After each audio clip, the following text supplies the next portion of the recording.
안녕하십니까. 저는 고양시 행복한 교회를 섬기고 있는 최명일 목사입니다. 오늘 함께 나눌 말씀은 마태복음 5장 24절입니다. 예물을 제단 앞에 두고 먼저 가서 형제와 화목하고 그 후에 와서 예물을 드리라. 예배보다 중요한 것은 화목하는 것입니다. 하나님과 화목하고 형제와 화목해야 됩니다. 예수님은 이것을 가르치기 위해서 형제에게 원망들을 만한 일이 생각나면 예물을 제단 앞에 두고 먼저 가서 형제와 화목하고 그 후에 와서 예물을 드리라고 말씀하셨습니다. 내가 좀 손해가 있다 하더라도 관계를 회복시켜야 하나님이 기뻐하시는 것입니다. 첫째로 재해결 방식입니다. 많은 사람은 하나님께 예배를 드리면 모든 죄가 자동적으로 용서된다고 생각합니다. 그러나 그것은 오해입니다. 예를 들어서 남의 물건을 훔치는 것은 물건의 소유주에 대한 죄뿐만 아니라 각자에게 소유를 주시고 노동하게 하신 하나님께 죄를 짓는 것입니다. 그래서 남의 물건을 훔쳤을 때에는 하나님께 자신의 잘못된 가치관, 즉 노력하지 않고 쉽게 잘 살려고 한 죄를 고백해야 됩니다. 그리고 물건을 훔친 사람에게 물건을 돌려주어야 됩니다.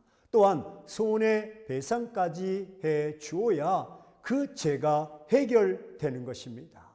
둘째로 화목을 먼저 이루어야 하는 이유입니다. 히브리서 12장 14절에서 이렇게 말씀합니다. 화평이 없이는 주를 볼 수 없을 것이다. 그래서 화목이 먼저입니다. 화목이 예배보다 먼저라는 것을 알았으면 어떻게 해야 됩니까? 성경이 이렇게 말씀합니다. 재물을 놔두고 가라 라고 말씀합니다. 그 자리에서 기다리라가 아닙니다. 그 자리에서 가라는 것입니다. 빨리 가서 형제와 화목하고 와서 예배를 드리라는 것입니다. 셋째로 화목할 때 온전해지는 예배입니다. 예수님께서 소금을 두고 화목하라고 말씀하셨습니다. 뻣뻣한 배추라도 소금을 한번 치면 배추가 부들부들해집니다. 소금이 부드럽게 합니다.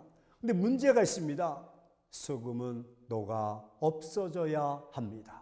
그렇게 할 때에 화목한 것입니다. 자신이 죽어야 됩니다. 그리고 나서야 화목할 수가 있는 것입니다. 그때 와서 예배하는 것입니다. 그럴 때 마침내 그 마음이 활짝 열려 하나님을 볼 수가 있는 것입니다.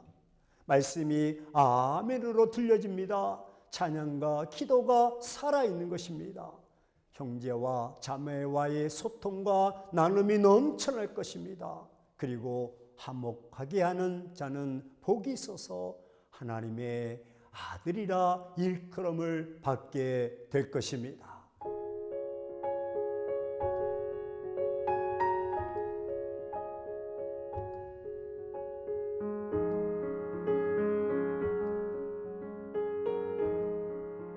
사랑하는 시청자 여러분, 열매 맺는 천국 시민의 삶은 형제와 화목하는 것입니다. 형제에게 상해를 입히거나 손해를 입혔으면 갚아야 됩니다. 그래야 내가 하나님께 예배자로 설 수가 있기 때문입니다. 예배보다도 화목이 우선입니다. 화목하는 마음으로 드려야 진정한 예배가 될 수 있기 때문입니다. 이것이 열매 맺는 천국 시민의 삶이 되는 것입니다.